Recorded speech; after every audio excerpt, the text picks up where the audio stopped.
O que é o selo de Deus na Bíblia? Seria a guarda de um dia específico ou o Espírito Santo? No vídeo de hoje nós vamos entender de forma profunda esse assunto tão importante para os nossos dias. Quer saber mais sobre esse assunto? Fique até o final e confira mais um segredo revelado.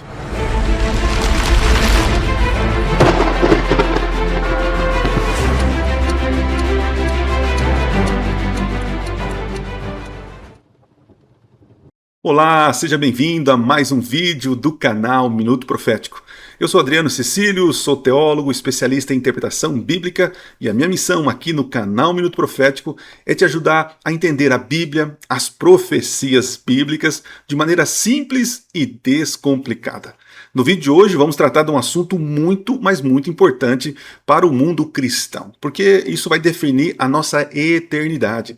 É sobre o selo de Deus e o selamento, o que a Bíblia mostra sobre isso. Existem grupos aí que se divergem, né, nesse assunto. Uns dizem que é um dia específico, o sábado, né, o sábado. Outros vão dizer que é o Espírito Santo, né? E eu vou discordar dos dois. Calma aí, que eu vou explicar para vocês e vou mostrar o que se trata esse selo, como que isso é visto de maneira escatológica, principalmente no livro do Apocalipse. E eu quero convidar você a curtir esse vídeo, a se inscrever no canal e também assistir o nosso último vídeo, que foi muito bom, muito legal. Foi uma reação que eu fiz a um vídeo do Caio Modesto, onde ele fala que ele afirma categoricamente que o dia do Senhor é o domingo. E eu mostro naquele vídeo provas históricas, provas bíblicas, né, que ele está equivocado e desconstruo, né, os argumentos dele. Apesar de alguns aqui nos comentários dizer que eu não contribuí em nada, né? Mas assista lá que você vai gostar. E também lá eu dou um material totalmente gratuito. Quando você pensa em selo, o que vem na sua mente? Eu vim de uma geração em que o selo era muito comum para a comunicação. Então, se eu queria mandar uma carta, né, porque a gente não tinha internet, então você escrevia uma carta e, dependendo a localização, a distância que você fosse mandar essa carta com a mensagem, você colocava um selinho. E aquele selo tinha um valor, né? Então, até certos quilômetros era um valor e era um selo. Passou disso, era um outro tipo de selo. E às vezes eles colocavam vários selos na carta para atingir o valor da onde a carta chegaria, né? O custo que levaria, enfim. Então eu lembro disso, eu penso nisso. Talvez a geração hoje, né, mais nova, não tenha essa ideia. Então veja que interessante. Quando nós vamos interpretar a Bíblia, nós não podemos usar a nossa cabeça do século XXI. Eu sempre tenho falado aqui no canal. Nós temos que fazer um exercício. Qual é esse exercício? Voltar lá no tempo bíblico, né, fazer uma regressão e entender o que é selo, como eles conviviam com esta palavra e qual era a função do selo naquele tempo. Nos tempos bíblicos, o selo tinha os seus significados. Né? Então, o que representava um selo? Ali tinha o título da pessoa, né? A autoridade, quem é essa pessoa, o que ele faz, né? E também a abrangência, ou seja, o território onde a sua autoridade tem domínio, certo? Então, selo na Bíblia está ligado a isso, a identificação, também identificação de autoridade e também o território que abrange essa autoridade. O selo na Bíblia também traz outros significados, como proteção.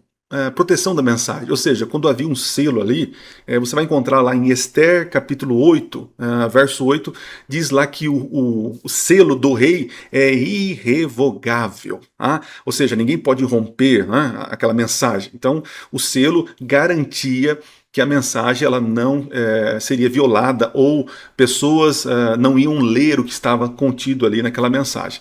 É interessante que você vai encontrar lá em Apocalipse capítulo 6, quando Jesus ele toma da mão de Deus, né, do Pai, e tem um livro selado, né, e esse selo ele protege a mensagem, e ninguém pode romper, porque não tem autoridade. Mas Jesus Cristo ganhou autoridade e ele então rompe os selos, né? Entende? Então havia esse conceito, esse significado também de irrevogável ou inviolável. Também o livro de Daniel, lembra o livro de Daniel? Quando termina o livro, Daniel não entende nada, ele não entende nada. E aí o anjo fala assim: Daniel, Você não entende mesmo? Isso aí é para o tempo do fim. Sela o livro, porque as pessoas só entenderão lá no tempo do fim. Então, lá no tempo do fim, esse livro vai ser desselado. Então, você está entendendo que selo na Bíblia, ele tem esse tipo de significado, essas características. Então, nós temos o nome, no caso, o título, a autoridade, a abrangência dessa autoridade. Também é uma proteção, certo? Então, esses são os significados do selo na Bíblia. Com esses significados em mente, nós podemos fazer alguns exercícios aqui, né? E eu quero te convidar para fazer um. Em que local na Bíblia nós encontramos Deus declarando quem Ele é, a sua autoridade e a sua abrangência? É claro, você vai encontrar lá na lei de Deus, no decálogo, que ele escreveu com o próprio dedo. E você deve estar pensando assim, lá vem o adventista a falar de sábado. Não? Eu vou falar sim, porque isso é bíblico, isso é fato. E por que é fato? Porque no quarto mandamento de Êxodo capítulo 20, do 8 ao verso 11, você vai encontrar lá que o mandamento diz que ele é o Senhor, que ele é o Criador de toda a terra. Ele é o Senhor Deus. Então nós temos o nome ali, temos a autoridade e temos também a sua abrangência da autoridade, que é toda a terra, todo o céu, mar, enfim. Deus é o Criador. Então entenda isso. O selo na Bíblia não é apenas uma questão espiritual. O selo na Bíblia é uma assinatura do Criador. Guarde isso na tua cabeça. Você vai encontrar isso claramente na lei de Deus. Não existe em outro mandamento onde ele coloca a assinatura, o Senhor coloca a assinatura dele. Ele coloca no quarto mandamento. E isso deveria chamar a tua atenção. Isso deveria fazer com que você olhasse com carinho, não com desdém e não com arrogância, mas com humildade. Gente, lembrando que vocês já estão abertas as inscrições da minha mentoria Estude a Bíblia comigo. Tem um formulário aqui que você preenche aqui na link da descrição e você coloca todos os seus dados ali e você vai poder participar da minha mentoria. Já tem alguns alunos aqui que nós terminamos, outros estão em processo e é uma maravilha poder estudar a Bíblia um a um, assim, eu e você, né, durante um período de tempo. Se você quer estudar a Bíblia, as profecias comigo, é só ir no link aqui e preencher o formulário. Quero ver você. Aliás, quero ter você como meu aluno. Ok, você talvez esteja pensando aí, tá bom, você está falando que é do sábado, que tem tudo isso, né? Mas o que dizer do Espírito Santo? Porque Paulo, e realmente, Paulo fala que o selo de Deus é o Espírito Santo. Então eu vou ler com vocês aqui o texto que é usado, está lá em Efésios, né? E diz o seguinte o texto, e agora vocês também ouviram a verdade, as boas novas da salvação, e quando creram em Cristo, ele colocou sobre vocês o quê? O selo, tá aqui, o selo do Espírito Santo, que havia prometido. Agora, presta atenção. O Espírito é a garantia, algumas traduções vão dizer o penhor, né? A garantia da nossa herança, até quando? Até o dia em que Deus nos resgatará com como sua propriedade. Lembra a questão do selo de ser propriedade? Olha lá, sua propriedade, para o louvor de sua glória. Aí a pergunta é, o Espírito Santo, realmente, quando a pessoa aceita o Senhor Jesus como Senhor e Salvador, o Espírito Santo agora, ele sela a salvação. Ele sela a salvação. Porém, todavia, entretanto, se você que foi selado para a salvação pelo Espírito Santo, rejeitar, abandonar, viver uma vida de pecados, você será salvo? Esta é a questão. O texto diz que o Espírito Santo sela até o dia que Deus vai resgatar. Mas você sabe que Deus não vai resgatar todos. Porque tem muitos crentes que dizem que aceitaram Jesus, foram batizados, que foram selados com o Espírito, mas você sabe que esses não serão salvos, porque viveram uma vida de hipocrisia.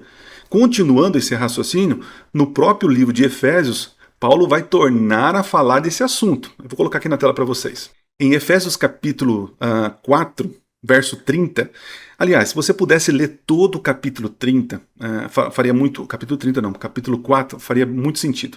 Mas olha só quando ele está concluindo o assunto. Ele diz assim: ó, não entristeçam o Espírito Santo de Deus. Né? E por quê? Porque versos anteriores ele está falando: vocês que aceitaram o Senhor, sejam revestidos de uma nova criatura, abandone a bebida, abandone a promiscuidade, não mintam, não façam isso, aquela coisa toda. Então, Paulo está dizendo assim: você que diz que aceitou o Senhor Jesus como Senhor e Salvador, então não deixe o Espírito Santo, porque ele vai te resgatar, mas se você continuar na vida de pecado, não tem como. E aqui diz o seguinte, ó: não entristeçam o Espírito Santo de Deus, o selo que ele colocou sobre vocês, para o dia em que nos resgatará como sua propriedade. Então, o Espírito Santo, ele sela interiormente, e ele transforma o caráter que produz fidelidade. Agora a pergunta é: você que foi selado, você tem produzido bons frutos? Então, quando eu aceito o Senhor Jesus, ele me sela interiormente. Ele começa uma obra interna que termina ou dá luz daquilo que está acontecendo aqui dentro para fora. Então você que diz que aceitou o Senhor Jesus e a tua vida não está produzindo boas obras, pergunto para você: será que você será resgatado, protegido por Deus nos últimos dias? Falando em proteção, vamos agora para Apocalipse capítulo 7, que vai falar de um selo, de um selamento. E aí vai fazer sentido tudo que eu estou falando aqui para vocês. Vou colocar aqui na tela, olha só. Lá em Apocalipse capítulo 14, do verso 2 ao verso 3, diz o seguinte, ó: e vi outro anjo que subia do leste e trazia o selo do Deus vivo. Ele gritou aos 4 anjos que haviam recebido poder para danificar a terra e o mar. Eu gravei recentemente falando sobre esses anjos aí. Então dá uma conferida no canal que tem esse assunto. E diz assim, ó: esperem, não façam mal à terra, nem o mar, nem as árvores, até que tenhamos colocado, olha lá, o selo de Deus na testa de quem? Dos seus servos. Então presta atenção. A Bíblia fala de 2 selos. 2 selos. Presta atenção nisso. Paulo está falando do selo que Deus coloca no nosso coração, que começa uma obra transformadora, que vai gerando em nós bons frutos. E de forma visível, nós podemos observar quem são os fiéis. E como que você demonstra fidelidade? Guardando os mandamentos de Deus, sendo fiel, praticando boas obras. Entende? Aí em Apocalipse vai dizer o seguinte, que chegará um momento em que haverá um outro selamento. E esse selo vai ser colocado sobre quem? O texto diz, sobre os servos do Senhor. São os servos, ou seja, são os obedientes. Aqueles que praticam as boas obras, pela graça, foram salvos pela fé, mas agora manifestam em suas obras as obras do Espírito Santo. Tiveram frutos, o fruto do Espírito Santo nasceu no coração e produziu bons frutos. Estão entendendo o que eu estou dizendo? O selo do apóstolo Paulo, que ele fala lá que é o Espírito Santo, está tudo certo, é o Espírito Santo. Você aceitou o Senhor Jesus? Está selado. Agora, entenda que nos últimos dias, Apocalipse está dizendo o seguinte, que haverá um momento em que os servos, o povo de Deus, será selado. Aí a pergunta é: você que diz que é povo de Deus, será que você vai receber esse selo de proteção e cuidado? Então existem 2 selos. O selo da salvação, que transforma, regenera, santifica, e temos o selo que chamamos de selo escatológico, que nos últimos dias vai dividir o povo de Deus. Os que realmente seguem o Senhor, ou apenas diziam que seguiam e agora vão seguir a besta e a sua imagem.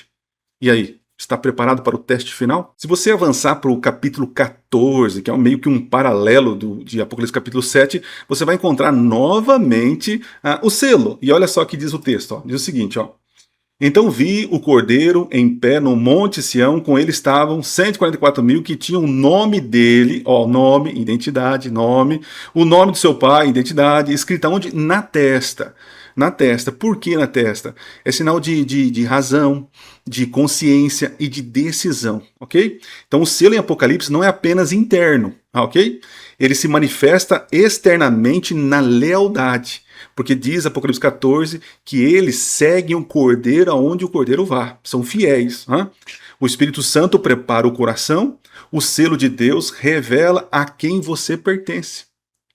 Lugar da mente, decisão, consciência. Ok? Estão entendendo o raciocínio aqui? Muito bem. Agora, como você que foi selado, que aceitou Jesus como Senhor e Salvador, você perde o selo, ou melhor, você não terá o selo de proteção do Apocalipse. E aqui faz a diferença de tudo e é o ponto auge aqui do nosso vídeo. Vamos analisar um texto que muitas vezes é desconsiderado do Antigo Testamento. Estudar a Bíblia, gente, é uma ciência, exige um método, existe uma forma sistemática. Por isso, ao longo dos anos, eu criei um método chamado Método Semaino. E eu apresento isso no Apocalipse Revelado, um curso que eu tenho aqui para oferecer para você entender de uma vez por todas o que o Apocalipse revela sobre os últimos dias. E você vai entender de maneira clara e simples as profecias dos últimos dias. Se você quer adquirir esse material, esse curso, tem o link aqui na descrição. Eu vou ler com vocês aqui, com todo cuidado, Ezequiel capítulo 8. Nós vamos ler o verso 3 ao verso 5. Então diz o seguinte, ó. Estendeu ela dali uma semelhança de mão e me tomou pelos cachos da cabeça. O Espírito me levou entre a terra e o céu e me levou a Jerusalém em visões de Deus. Em visões, olha só. Está lá em Jerusalém, tá? Isso é importante. Diz o seguinte, ó. Até a entrada da porta do pátio de dentro, que olha para o norte, aonde estava colocada a imagem dos ciúmes, que provocava o ciúme de Deus. Interessante que esse juízo está dentro do santuário, é uma visão ali do santuário. Quando você vai em Apocalipse capítulo 10, ali também, capítulo 10 e 11, fala de um juízo e está medindo o santuário. Percebe que sempre há coerência, há um paralelo, uma ligação. Você não pode interpretar o Apocalipse desconsiderando o Antigo Testamento, porque assim como Deus agiu no passado, ele age no presente. Deus não é um Deus de duas caras. Deus não é um Deus de dois tipos de salvação. Por isso que o estudo profundo da Bíblia de maneira sistemática, com um tema, com um método, isso faz toda a diferença. Vamos continuar aqui a leitura. Diz assim, ó, verso 4. Eis que a glória de Deus de Israel estava ali, como a glória que eu vira no vale. Ele me disse, filho do homem, levanta agora os olhos para o norte. Levantei os olhos para lá, e eis que do lado norte, à porta do altar, estava esta imagem dos ciúmes à entrada. Então tem aqui um desenho para você te ajudar na imaginação. Então o que nós encontramos aqui? Pecado público e compromisso inicial com o erro. Então ele está descrevendo a visão, iniciando a visão, ok? Então vamos avançar. Agora nós vamos ler o verso 10 e 12. Diz assim, ó. Entrei e vi, eis toda a forma de répteis, de animais abomináveis e de todos os ídolos da casa de Israel, pintados na parede em todo o redor. 70 homens dos anciãos da casa de Israel, com Jazanias, filho de Zafã, que se achava no meio deles, estavam em pé diante das pinturas, tendo cada um na mão o seu incensário. E subia aroma da nuvem e do incenso. Então está tendo um rito ali normal ali, né? Então me disse, viste, filho do homem, o que os anciãos da casa de Israel fazem nas trevas, cada um nas suas câmeras pintadas de imagens? Pois dizem, o Senhor não nos vê, o Senhor abandonou a terra. Então o que nós temos aqui? Temos uma corrupção interna dentro do templo, eles fazendo rituais para outro tipo de Deus, né? Deus já não é levado a sério. Então aqui nós já temos uma idolatria que cada vez mais o povo está se afundando na idolatria. Ok? Estamos falando de Israel, estamos falando do templo de Israel, o povo de Deus. Ok? Avancemos então. Agora chegamos na falsa religião. Percebe o seguinte, verso 14, capítulo 8, verso 14, diz assim, ó. Levou-me à entrada da porta da casa do Senhor, que está no lado norte. E eis que estavam ali mulheres assentadas chorando a Tamuz, que é uma deusa lá, olha só. Sentimento sem verdade, religião baseada em experiência. Então, o povo de Deus adorando outros deuses, achando, né, que estavam adorando o Senhor, né, alguns pensando que Deus tinha abandonado, então vamos fazer a festa aqui, vamos fazer do nosso jeito, adorar quem a gente quiser. Né? Avancemos. Agora no verso 16, nós temos aqui o clímax, né? Olha só, diz assim: levou-me para o átrio de dentro da casa do Senhor, e eis que estavam à entrada do templo do Senhor, entre o pórtico e o altar, cerca de 25 homens, de costas para o templo do Senhor. Olha só, eles estão de costa do Senhor, e com o rosto para o oriente, e adoravam o que, meus amigos? O que? O sol, virados para o oriente. Então temos aqui costas para o templo, rosto para o oriente e adorando quem? O sol. Já está pegando a ideia aí? Você é uma pessoa inteligente, com certeza aí você já está pegando a ideia aí, né? Então vamos lá. Você está percebendo que há uma corrupção no capítulo 8, descrita por Ezequiel. Mas aonde isso vai terminar? Em Ezequiel, capítulo 8, você vai perceber que eles trocaram o Criador pela criatura. Nada diferente, né, do que Paulo diz, que as pessoas estão trocando o Criador pela criatura. E isso estava acontecendo lá no tempo de Ezequiel. E aí eu pergunto para vocês, aconteceu no tempo de Ezequiel, aconteceu no tempo de Paulo, será que não está acontecendo hoje, trocando o Criador pela criatura? E agora eu vou ler um comentário de um seguidor nosso aqui, que fez sobre Ezequiel capítulo 9. Eu vou colocar aqui na tela para a gente poder ler juntos. Não sei ao certo o nome, como pronuncia aqui, porque está em código aqui. Mas diz o seguinte, ó. Sobre o selo ser o sábado. Existem muitos selos na Bíblia. Ok, entendi. Agora dizer que o sábado é o selo de Apocalipse tem seus problemas. Exemplo, em Ezequiel 9:4, que nós vamos analisar agora, Deus manda marcar na testa as pessoas fiéis da cidade. Eles eram judeus e, portanto, guardavam o sábado. Olha que interessante. A marca que eles receberam foi o sábado? Lógico que não. Seria redundância. Ok, vamos lá. Em Apocalipse 7, as pessoas são marcadas na testa num contexto antes do juízo. Mesma situação de Ezequiel 9:4. Verdade, verdade. Em algumas traduções, o nome do pai e do filho... do pai e do filho? Ok. Esta é a marca. E não um dia da semana. Ok, vamos lá.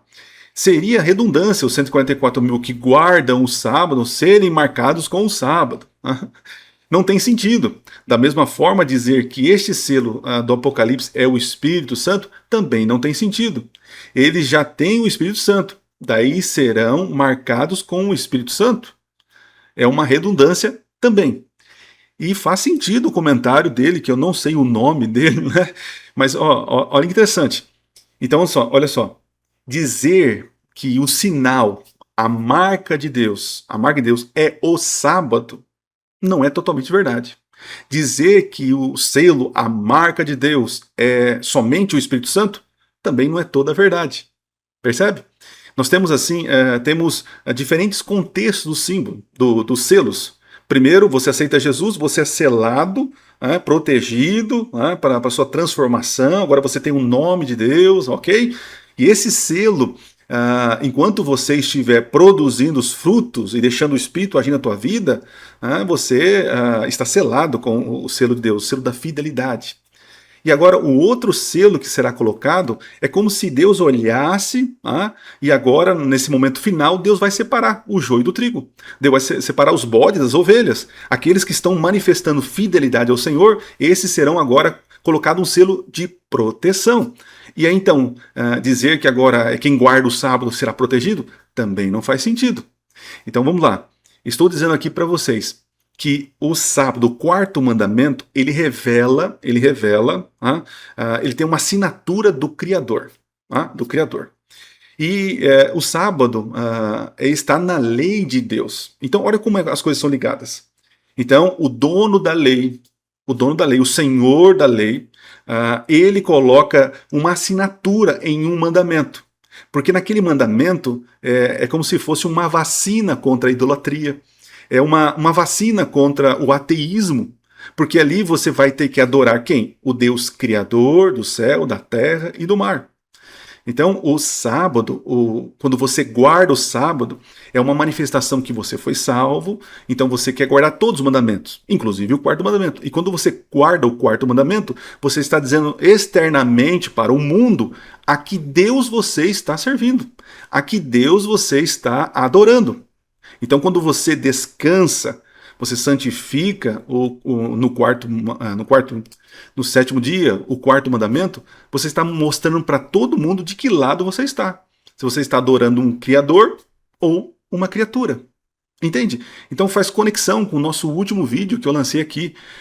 Será que o dia do Senhor é o domingo? Quem instituiu o domingo? Foram homens, foram instituições. Na Bíblia, quem instituiu o sábado foi o Criador, o que fez o céu, a terra, o mar e as fontes águas. Quando você guarda o sábado, você guarda não para ser salvo, né? Isso aqui tem que deixar muito claro, tem que repetir o óbvio, né? Eu guardo os mandamentos, quais sejam eles, porque eu amo o Senhor, por gratidão. Por isso que eu guardo os mandamentos, inclusive o quarto mandamento. Porque quando eu guardo o quarto mandamento, eu estou dizendo para todo mundo quem é o meu Deus. Quando eu não santifico o sábado, quando eu não descanso, eu não guardo o sábado, e prefiro guardar outro dia, dizer que ele é santo, e que houve uma mudança, que agora esse dia é dia do Senhor, que não tem base bíblica, aí a pergunta, quem que eu estou adorando? Que Deus que é esse que eu estou adorando? A homens, criaturas ou Criador? Vamos voltar para Ezequiel capítulo 9, porque ali era um povo de Deus que estavam fazendo uma religião, e uma religião falsa, achando que estavam adorando, né? Mas estavam adorando criaturas, estavam profanando, trazendo abominação para o Senhor. Então, no capítulo 9, Deus vai despejar agora juízo para aqueles que estão profanando, adorando criaturas em vez do Criador. O texto diz o seguinte, Ezequiel capítulo 9. Marca um sinal na testa dos que suspiram e gemem. Agora entenda o seguinte, o juízo começa pelo povo de Deus. Isso os adventistas sempre falaram. Nem todos são protegidos, porque nem todos recebem esse selo. Por quê? Por que ele não recebe? Porque não estão guardando o sábado? Não, porque eles não suspiram e não gemem pelo horror, pela iniquidade que o povo está cometendo. Entende isso? Então, apenas os que são fiéis interiormente recebem, porque eles estão vivendo a fidelidade. Então, olha a ideia aqui. Não é o sábado que sela. A gente não recebe o selo, o sábado é o selo. Não. O sábado, ele escancara quem é o Deus. É ali que traz a assinatura do Criador. Entendeu isso? Então, quando eu guardo, sou fiel a todos os mandamentos, inclusive o quarto mandamento, então eu estou mostrando para todo mundo, para o universo e para Deus, que eu sou fiel e que eu adoro o Deus Criador do céu e da terra. Então veja, se existe aí sabatista que está me assistindo, que acha que eu vou guardar o sábado e guardando o sábado eu estou selado e protegido. Mas aí continua roubando, matando, mentindo, adulterando. Você não vai receber o selo, querido, o selo de proteção. Você é falso. Você está quebrando os mandamentos. Então não é o sábado que é o selo de Deus. O sábado revela a assinatura do Criador. Entende isso? Assim como o domingo ou qualquer outro dia que você queira santificar vai revelar o Criador desse sistema, não o Senhor. O Senhor diz que Ele é o Senhor do sábado e que nesse dia Ele descansou, santificou e abençoou. Então, quando eu descanso, eu guardo o mandamento, eu estou dizendo para todo mundo que Deus eu adoro. Entende isso? Então, esse selo do Apocalipse é um selo de proteção para aqueles que guardam os mandamentos de Deus e têm a fé em Jesus, são os remanescentes. Aqui nós estamos falando de uma instituição com CNPJ. Aí eu falo, os adventistas, eles dizem que são eles. Isso é bobeira. Porque eu sempre falo aqui, nem todo adventista é remanescente, nem todo remanescente é adventista. Porque tem muito adventista que diz que guarda o sábado, os mandamentos, mas é um adúltero, é um mentiroso, entende? É só Deus que vai poder separar os bodes das ovelhas, o trigo do joio. E eu creio que nesses últimos dias, quando houver a proclamação da primeira mensagem em sua plenitude, que diz lá, temei a Deus e dá-lhe glória, pois é chegada a hora do seu juízo, e adorai aquele que fez o céu, a terra e o mar. Haverá um momento que todo mundo vai ter que decidir. Você que está me assistindo, que hoje nega que o sábado tem importância, você nega que a lei foi abolida, que a gente vive no tempo da graça. Então, nesse momento, você vai ter que decidir. Ou você aceita adorar homens com seus dias e costumes, ou viver aquilo que a Bíblia apresenta. Percebe isso? Então, esses que são os remanescentes, que guardam os mandamentos de Deus e têm a fé em Jesus, esses receberão o selo de proteção. Porque anteriormente foram selados pelo selo do Espírito, e agora tiveram a vida transformada e se submeteram, porque deixaram que o selo do Espírito convertesse o coração. Então você não recebe o sábado não é o selo, mas o sábado identifica. O sábado é um selo escatológico, que vai fazer com que as pessoas tenham que, visivelmente, a gente vai saber quem está adorando o Criador e quem está adorando a criatura. Você está entendendo o que eu estou falando?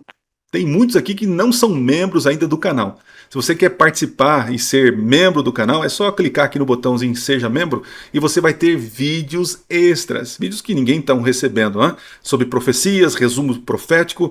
Então faça parte da membresia do canal Minuto Profético, um valor simbólico. E esse valor está me ajudando no meu estudo acadêmico. Então quero contar com seu apoio, seja membro desse canal. Então, em Ezequiel capítulo 20, você vai encontrar o sábado é chamado de sinal entre Deus e o povo.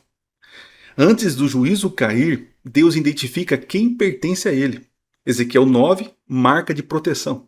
Ezequiel 7, selo antes dos ventos, da destruição. O mesmo Deus que julgou em Ezequiel, sela antes de julgar em Apocalipse. Isso é muito claro. E para finalizar o vídeo, vamos a Apocalipse capítulo 13. Qual é o cenário que nós encontramos em Apocalipse 13? Vou colocar aqui na tela para vocês. Então nós temos o seguinte, um sistema de adoração falso. Apocalipse 13, Satanás levanta poder político, religioso, e ali eles decretam leis. Então, imposição de autoridade, marca na testa e na mão. Lembra do selo? Satanás ele copia, né? Se Deus tem um selo que representa a autoridade, o nome, né, a abrangência, que é proteção, Satanás tem uma marca que mostra o seu poderio, que mostra o seu autoritarismo, né? Não só autoridade. E Deus protege, Satanás não protege. A marca de Satanás não é para proteção, é imposição, é escravidão. Então, Apocalipse 13 é um cenário muito claro do que o que estava acontecendo lá em Ezequiel. As pessoas preferindo seguir as criaturas do que a Deus. E o convite de Apocalipse, capítulo 14, é adorar aquele que fez o céu, a terra, o mar e as fontes das águas. Então Ezequiel, olha que coisa interessante. Ezequiel, eles estavam adorando quem? O sol. O sol. Em Apocalipse 14, a adoração é o Criador. Aí, em que dia que foi instituído, né? Um tempo atrás aí, né? Que era veneração ao dia do sol, né? Será que é o domingo? Não sei, né? Então, aí você vê, você quer adorar Deus no domingo, né? Não tem nada a ver, não, esse conceito mudou. Tudo bem, ok, não tem nada a ver com o sol, tá bom, tira lá o imperador Constantino, tira lá, beleza. Tá, agora vamos para a igreja. Por que a igreja mudou? Daniel capítulo 7 diz que esse poder religioso que subiria, blasfemador, ele ia mudar os tempos e a lei. E mudou. Tem muito protestante aí seguindo o que Roma instituiu. Não entende? Então vocês estão adorando um criador, uma criatura desta lei, do que o criador.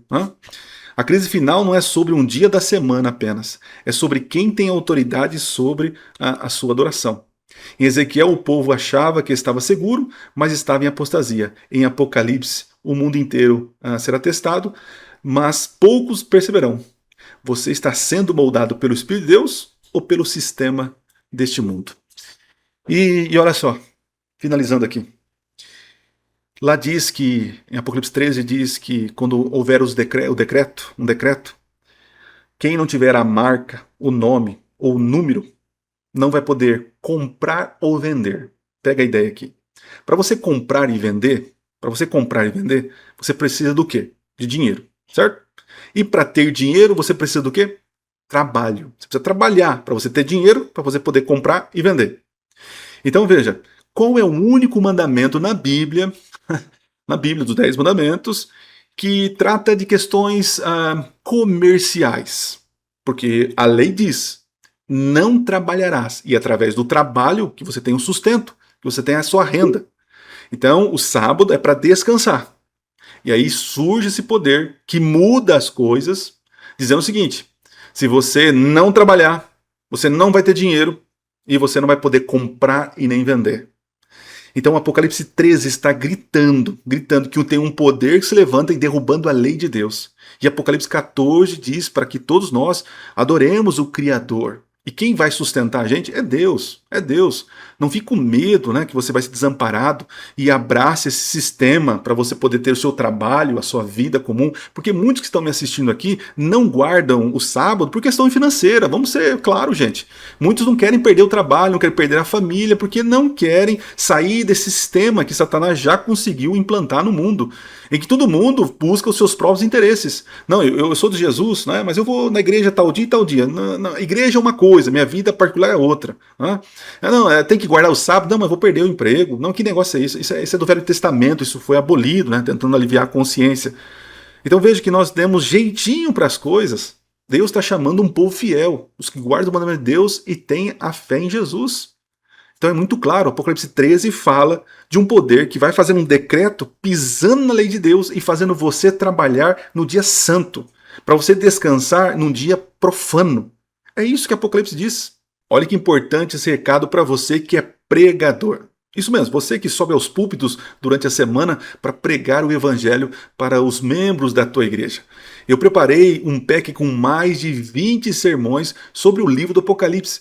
São temas que são complexos, mas eu deixei de forma bem mastigada para que você possa ter a leitura do texto e também os PowerPoints para você apresentar. Imagine só, são quase um semestre de sermões. E veja, não são sermões superficiais. Modéstia à parte, todos os textos, todos os sermões são profundos e muito fácil para poder transmitir para a tua igreja. Então não perca tempo. Se você quer adquirir esse material profundo e teológico, o link está aqui na descrição. E a escolha é sua.